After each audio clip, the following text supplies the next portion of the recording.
कमी तुलसीदास जी को अखरती थी, वाल्मीकि जी को अपनी रामायण में कमी दिखती थी। क्या कि मैंने राम जी की नर लीला तो लिख दी नर की मर्यादा में, लेकिन ये साक्षात भगवान है, परमात्मा है, ऐसा बहुत कम जगह लिखा मैंने। अब ये कमी कलयुग में मैं दूर करूंगा।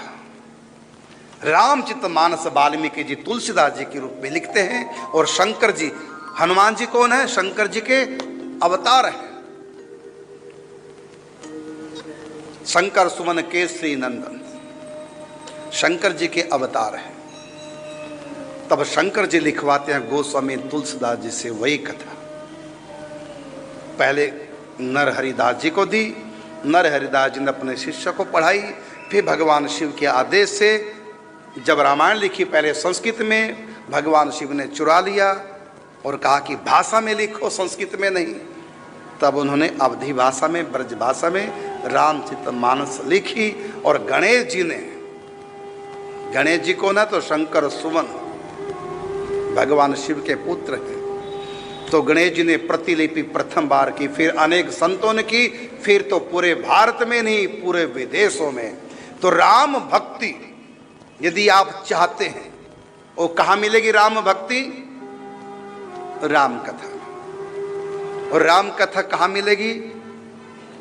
तो जब तक संत शरण नहीं आए तब तक मन भरमाए, धर्म कोई जान ना पाए, मर्म कोई जान ना पाए। तो राम कथा यद्यपि आपको मार्केट में, बाजार में ग्रंथ मिल जाएगा, लेकिन फिर भी मैं कहूँगा कि राम कथा को पढ़ो, प्रतिदिन पढ़ो, सुनो, लेकिन संतों से जरूर इस कथा को समझना है। इसमें ऐसे ऐसे रहस्य हैं, यदि आप समझ नहीं पाए तो रिएक्शन हो जाएगा। आप तो रामायण को झूठी सिद्ध कर देंगे कि ये तो गलत लिखा हुआ है, क्योंकि इसी रामायण में एक जगह लिखा हुआ, बालकांड में भी आगे कथा आएगी कि मनु और शतरूपा दशरथ कौशल्या के रूप में जन्म लेते हैं। और इसी रामायण में लिखा हुआ है कश्यप अदिति दशरथ कौशल्या के रूप में जन्म लेते हैं। इसी रामायण में लिखा हुआ है कि जय विजय नाम के वैकुंठ के पार्षद रावण कुंभकर्ण बनते हैं। और इसी रामायण में लिखा हुआ है वृंदा का पति जलंधर, ये रावण बनता है। और इसी रामायण में लिखा है कि प्रताप भानु नाम का राजा अगले जन्म में रावण बनता है। और इसी रामायण में लिखा कि शंकर जी का दो गण नारद जी के श्राप से रावण कुंभकर्ण बनते हैं। इसी रामायण में लिखा है 4 रावणों की कथा।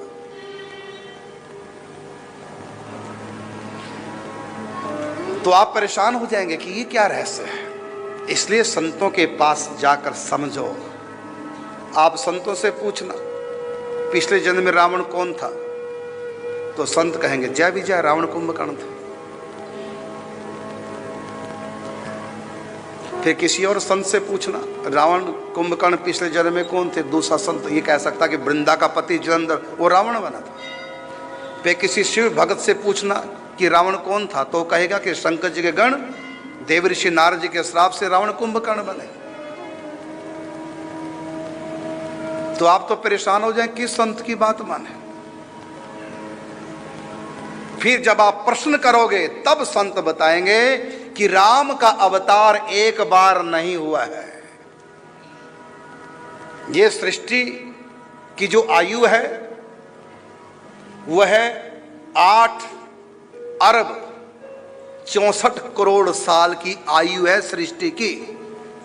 फिर दोबारा से प्रलय के बाद फिर सृष्टि बनती है। फिर उसकी आयु कितने बरस की? 8 अरब 64 करोड़ साल फिर रहती है। फिर प्रलय आ जाएगी, फिर दोबारा से सृष्टि।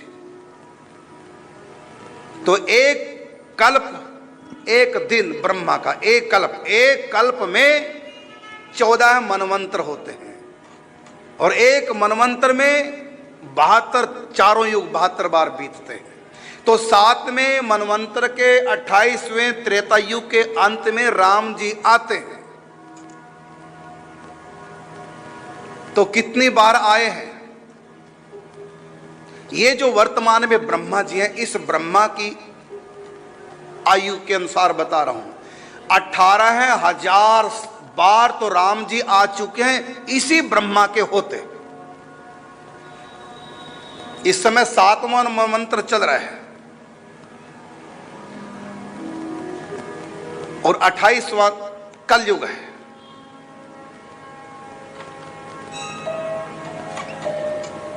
ब्रह्मा की एक दिन की आयु में, एक दिन में एक बार राम इस धरती पे आता है, एक बार श्री कृष्ण का अवतार होता है। और ब्रह्मा की आयु में कितने दिन है? 36,000 दिन है। ब्रह्मा की आयु में कितने दिन है? 36,000 दिन। और ब्रह्मा का एक दिन कितना बड़ा? एक कल्प। और एक कल्प कितना बड़ा? 14 मनवंतर एक कल्प में। और एक मनवंतर कितना बड़ा? ये चारों युग जब 72 बार बीतते हैं तब एक। अब बताओ, एक मनवंतर होता है, फिर 14 मनवंतर, फिर एक दिन बनेगा ब्रह्मा का। ब्रह्मा के एक दिन को कल्प कहते हैं। तो कल्प कल्प पर प्रभु अवतार ही, प्रत्येक कल्प में राम अवतार होता है। तो एक बार राम अवतार नहीं हुआ है, अनंत अनंत बार हो चुका है, अनंत अनंत बार होता जाएगा। न रूप मस्य न तोपलभ्यते न अंतो न च आदिर न च संप्रतिष्ठा। इस सृष्टि का आदि नहीं है। ये प्रलय सृष्टि, प्रलय सृष्टि, प्रलय सृष्टि, ये कब से शुरू है? कहते इसका शुरुआत है ही नहीं, सदा से है। और कब तक रह गए? प्रलय सृष्टि, प्रलय सृष्टि, प्रलय सृष्टि, कब तक? कहते ना अंतो, इसका कोई अंत नहीं। ये सृष्टि अनादि है और अनंत है। इस प्रकार हर कल्प में राम अवतार होगा, इसी अयोध्या में होगा। कथाएं लगभग वही रहेंगी। कभी कभी किसी कल्प में कोई कथा बदल जाती है, किसी भक्त विशेष के कारण से कोई बात लीला की बदल जाती है। इसी बदली हुई बात को कहते हैं कल्प भेद हरि चरित्र सोहाए। ये अलग अलग कल्पों की अलग अलग कथाएं, अलग अलग कल्पों के अलग अलग राम कथाएं हैं। और संत फिर उन कथाओं को लिखते हैं। तो वाल्मीकि रामायण जो है वो इस राम जी की कथा नहीं है। इस प्रलय से पहले की जो सृष्टि थी, उस सृष्टि में जो राम कथाएं थी वो है वाल्मीकि जी के रामायण में। और वर्तमान में त्रेता युग में जो भगवान राम ने अवतार लिया वो लीला है रामचरित मानस में, वो लीला है। और भी कई रामायण हैं। रामायण सतकोटि पारा, करोड़ों करोड़ों रामायण हैं। किसी रामायण में किसी कल्प के राम की कथा, किसी रामायण में किसी कल्प के राम की कथा, किसी रामायण में किसी और कल्प की राम की कथा। तो लगभग ढांचा लीलाओं का वही होता। कभी कभी कोई लीला बदल जाती है।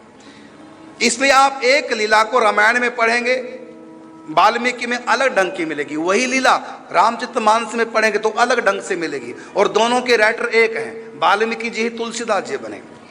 तो वाल्मीकि जी ने, कई लोग कहते हैं कि राम लीला से पहले ही, राम जन्म से पहले ही राम कथा लिख दी। अरे राम जन्म से पहले राम कथा वाल्मीकि जी ने नहीं लिखी है, बल्कि पहले कल्प में जो राम कथा हो चुकी है वो कथा लिखी है। इतनी राम अवतार के कितने सालों बाद लिखी जानते हो?